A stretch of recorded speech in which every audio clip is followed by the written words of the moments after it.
علي مصطفى مشرفة، مصطفى محمود، محمد تريسا، إبراهيم الفقي، دلال أبو غسالة، أحمد الشقيري، أحمد سويل.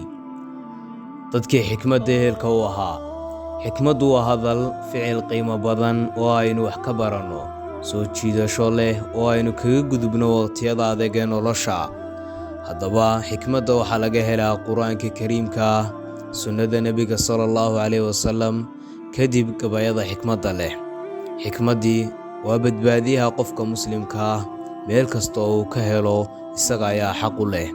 dadka sukadood sheekooyinka xikmadda ah waa kuwa wax ka bedela habfikirkeenna oo inahaga si aynu uga fogaano qoomamo iyo tiiraanyo. dunida waxaa ku nool dad badan oo ka fikira hadallada inta aanay odhan, ka fiirsada falalka inta aanay falin ama aanay ku dhaqaaqin, oo aynu raadraacno qaab nololeedkooda waayo aragnimana aynu ka kasbanno. xikmaddu kaama foga, waxaad ka helaysaa waalidka, walaalka, dadyowga aad la kulanto meel kasta, buugaad akhrido iyo wixii la mid ah. waxay ka dhalataa waqtiga iyo waayaha istaba socda. waxaa la yidhi qof kasta oo inta fiican laga qaataa, xitaa haddii ay daan aanay ahayn isku caqiido. waayo laga yaabaa qof aanad caqiido sax aan haysan, haddana inaad ka aragto fal uu kaaga wanaagsan yahay ama ku raaligelinaya adiga. waayo insaanku ma wada xuma, mana wada wanaagsana. sidaa daraaddeed muhiim ma aha cidda ay xikmaddu ka soo baxayso, laakiin waa inaad qaadato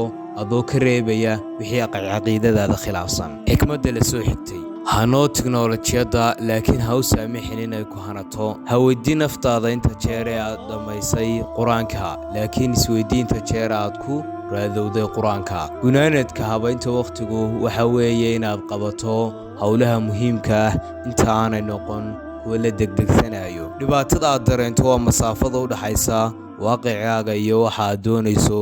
haddaba si aad uga saarto naftaada dhibtaas, bedel waaqicaaga ama bedel waxa aad doonayso. ku gogodoodka wararka faashka garowga iyo awoodda talo saarashada alle subxaanahu watacaala. ku dildaalka quusashada noolaynta ujeedooyinka cusub. marka aanad hayn jawaabta saxda ah, alaaba aamusnaantu waa jawaabta ugu fiican. waa hadalkii maxamed cali karaay. dareen kasta waxa uu ku dhisan yahay fikrad. bedel fikradda, waxaa isbedeli dareenkaaga. si aad u gaadho darajooyinka sare nolosha, ka saar caadooyinka xunxun. guushu waxa ay ku duushaa laba baaliyo: rajo iyo fal. addoommadu waa saddex: mid addoon u ah shahwada jidhkiisa, mid addoon u ah rayiga dadka, iyo mid addoon u ah alle subxaanahu watacaala abuuray jidhka iyo dadkaba.